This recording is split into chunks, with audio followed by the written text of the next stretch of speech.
Пържени свински крачета по-френски. Необходими продукти: 6 свински крачета,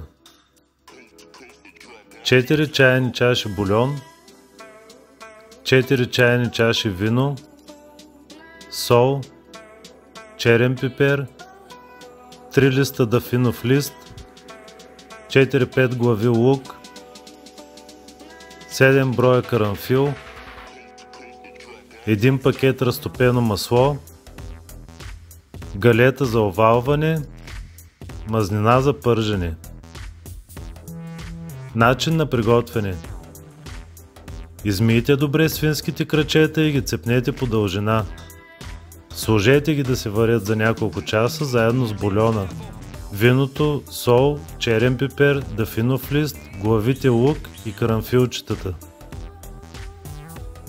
Сварените свински крачета се почистват от костите и се разтварят.